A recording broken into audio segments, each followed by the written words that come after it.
Bonjour et bienvenue sur le podcast du blog lecarnetdigital.com, le podcast qui vous accompagne pendant vos sessions de dessin.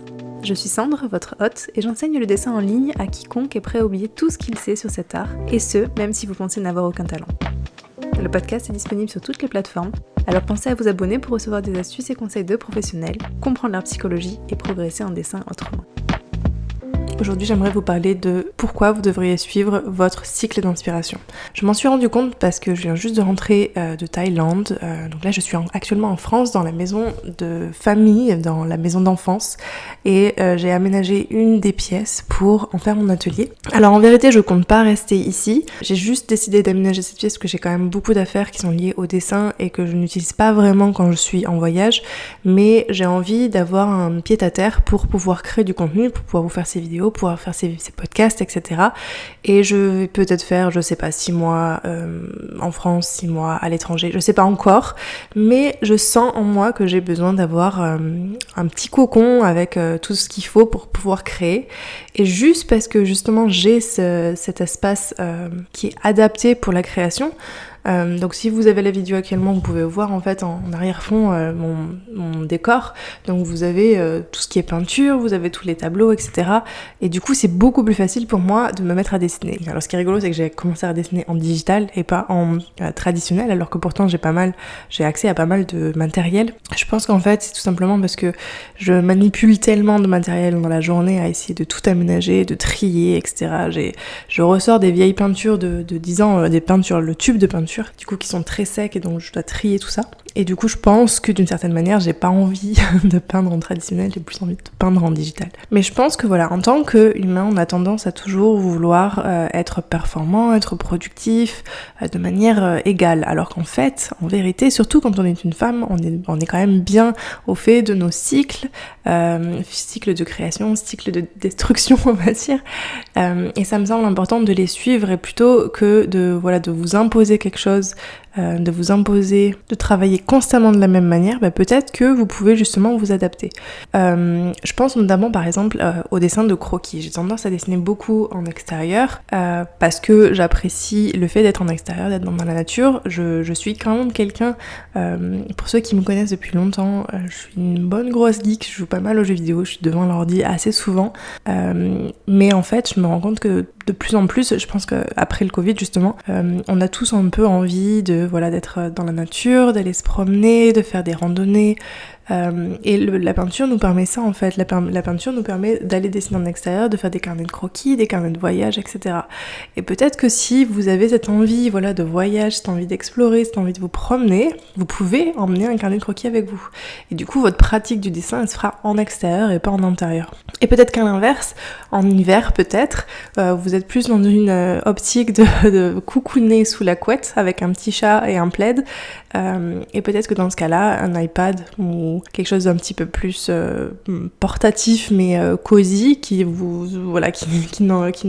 n'implicite pas que vous allez mettre de la peinture sur votre couverture ou un peu partout, pourrait être une bonne idée. Du coup, si on part de ce postulat qu'il est important de suivre nos cycles, il est important de savoir à quel type de cycle on est en fait, à quel moment de notre cycle on est. Et pour ça, il n'y a pas vraiment de secret, il n'y a personne qui va vous l'indiquer à l'extérieur de vous, ça va se passer à l'intérieur de vous. À mon sens, le mieux, c'est d'écouter 2 choses.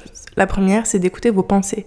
Quand vous avez décidé, par exemple, ou parce que vous vous êtes imposé de pratiquer tous les jours, de dessiner tous les jours, quelles sont vos pensées ? Est-ce que c'est quelque chose plus du genre, ok, je suis excitée d'aller faire ma pratique du jour, j'ai vraiment envie de le faire, ou à l'inverse, vous êtes plus là, en fait j'ai pas le temps, il faut que je fasse d'autres trucs, de toute façon ça sert à rien, je progresse pas, etc., etc.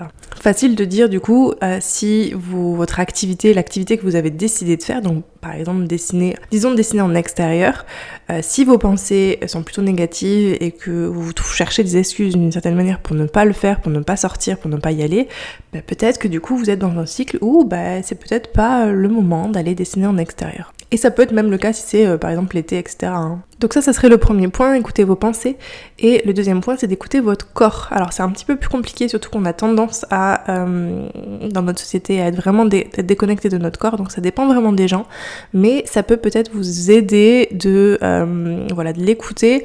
Le principe, c'est le même. Vous allez, juste avant de faire cette activité, vous allez vous poser la question, qu'est-ce que je ressens dans mon corps? Est-ce que je ressens, vous savez, un petit peu les papillons dans le ventre, de l'excitation? Ou est-ce que à l'inverse, je ressens peut-être de la souffrance dans mes épaules, de la contraction dans mes épaules, ma position est un peu avachie, voilà, ça va être aussi un bon indicateur en fait pour savoir si vous êtes motivé ou pas à faire cette activité. Du coup, quoi faire si vous n'êtes pas motivé par le fait de dessiner? Peut-être qu'il y a une manière différente de dessiner, peut-être que comme je vous avais dit tout à l'heure avec le dessin sous la couette versus le dessin en plein air avec de la gouache, de l'acrylique, etc. Peut-être que le type d'activité liée au dessin pourrait être tout simplement différente. Vous pouvez aussi vous former évidemment sur des sujets du dessin sans avoir besoin de dessiner, juste par exemple en étudiant l'anatomie. Alors vous allez dessiner un petit peu, mais voilà, juste histoire de comprendre comment les muscles fonctionnent, peut-être que c'est d'une certaine manière le fait ça va vous permettre en fait d'améliorer votre anatomie sans pour autant vous imposer devant de longues sessions devant votre feuille. Vous pouvez aussi analyser des illustrations, analyser des directions artistiques, analyser des couleurs, vous pouvez observer autour de vous. Apprendre le dessin n'est pas automatiquement dessiner. Alors évidemment, vous allez progresser un peu plus rapidement si vous dessinez. Si vous ne dessinez pas, vous n'allez pas progresser. Mais vous pouvez toujours arriver à progresser même si vous êtes dans un moment de votre cycle où vous n'avez pas spécialement envie de dessiner. Enfin, un dernier point qui me semble important, ne vous forcez pas. Alors évidemment, si vous voulez vraiment progresser, vous voulez en faire votre métier ou vous êtes actuellement professionnel, vous n'avez pas le choix. On est d'accord, il faut bien manger. Mais si le dessin est simplement une passion et que vous êtes un petit peu dans un moment down actuellement et que vous n'avez pas vraiment envie de vous y mettre, ou peut-être que vous avez vraiment envie de prendre le temps de réfléchir à votre activité, est-ce que c'est vraiment quelque chose que vous appréciez, est-ce que c'est vraiment quelque chose que vous avez envie de faire, c'est ok aussi quoi, vous n'avez pas besoin d'être productif tout le temps en fait. Le dessin c'est quand même très très différent d'un métier qui est très classique, cérébral, mathématique, c'est quand même très influencé et connecté à votre état d'esprit et qui vous êtes à l'intérieur de vous, et ça va être aussi influencé par le contexte extérieur. Donc si vous n'êtes pas dans un environnement qui est propice à la création, qui est propice au fait de vous sentir inspiré à dessiner, si par exemple, je sais pas, vous avez des problèmes de santé, si vous avez des problèmes d'argent, si vous avez des problèmes même de logement ou quelque chose dans ce genre-là, ça va être très très compliqué pour votre corps, pour votre esprit de se sentir en sécurité pour pouvoir faire une activité qui est si peu productive d'une certaine manière que le dessin. N'oubliez pas que en tant qu'humain, on est des animaux en fait. On a un système nerveux et ce système nerveux-là va réagir aux agressions externes. Alors les agressions maintenant qui sont à l'extérieur de nous ne sont pas un tigre dans la savane, on est d'accord, mais le stress de la vie, les problèmes de la vie peuvent aussi créer un blocage en fait dans votre création. Et la véritable question en fait c'est de savoir, est-ce que je peux régler ces problèmes, est-ce que ce sont des problèmes temporaires, est-ce que ce sont des blocages temporaires, ou est-ce que c'est tout simplement mon environnement en fait qui n'est pas propice à la création parce que je ne me sens pas en sécurité.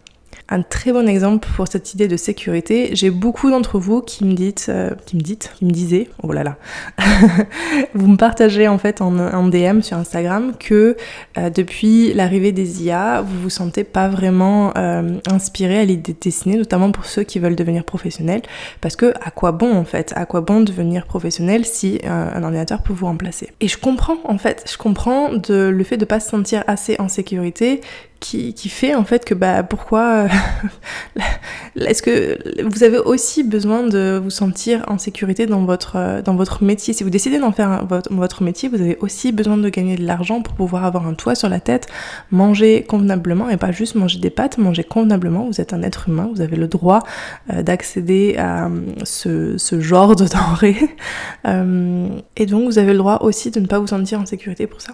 Du coup, si c'est votre cas, je vous conseille de vous éloigner de tout ce qui est news lié à l'intelligence artificielle. Si vraiment vous avez décidé de vous mettre à apprendre le dessin et d'en faire votre métier, éloignez-vous de tout ça. Alors c'est intéressant évidemment de savoir les avancées technologiques et savoir à quel point ça avance et comment peut-être on peut détourner un petit peu le système d'une certaine manière. Mais si vous revivez en réaction à chaque fois à votre monde extérieur, à ce qui se passe à l'extérieur de vous, ça va être évidemment très compliqué pour vous de créer à l'intérieur de vous. Donc si vous êtes dans un moment où vous vous sentez un petit peu bloqué et démotivé, essayez de voir qu'est-ce que vous pouvez changer à l'extérieur de vous, dans votre entourage, pour avoir plutôt un environnement qui sera plus propice à cette création. Donc vous sentir en sécurité, mais aussi vous sentir inspiré, motivé, etc. Et écouter ce genre de podcast, peut-être que ça peut aussi vous inspirer. Peut-être que écouter un podcast, peut-être tous les jours en dessinant et en pratiquant un peu plus, ça sera un moyen aussi pour vous d'une certaine manière de vous entourer de personnes qui sont comme vous et qui sont motivées par le dessin. N'oubliez pas que quand vous avez un manque de motivation comme ça, souvent c'est influencé par le contexte extérieur et si c'est quelque chose que vous pouvez très très facilement changer en fait le contexte extérieur. Si vous n'avez pas spécialement d'amis en fait qui sont intéressés par le dessin, vous n'avez personne à qui parler au niveau du dessin, vous pouvez vous trouver une communauté en ligne, vous pouvez écouter ces podcasts, vous pouvez regarder des vidéos YouTube, vous pouvez aussi rejoindre des forums, vous pouvez rejoindre des chats. Dans la formation sur apprendre le dessin d'observation, je propose un Discord justement pour que les élèves puissent parler entre eux et puissent se sentir épaulés en fait. Et ces élèves-là peuvent rester ensemble même après avoir terminé la formation. Bref, je m'éloigne un petit peu du sujet. Le sujet principal était suivez ce cycle et en fait c'est écoutez-vous. Ça veut dire tout simplement écoutez-vous. Si vous êtes démotivé, il y a probablement une raison pour ça et est-ce que vous avez un moyen, une action que vous pouvez mettre en place pour enlever ce blocage. Et si malgré un contexte favorable vous n'y arrivez pas, peut-être que tout simplement vous avez juste besoin de vous reposer un petit peu et c'est aussi ok. Je reprends petit à petit les podcasts, je reprends aussi les vidéos comme je vous avais dit, vu que je suis revenue en France, je vais créer pas mal de contenu. Logiquement, vous allez les voir passer régulièrement, pas tous d'un coup, hein.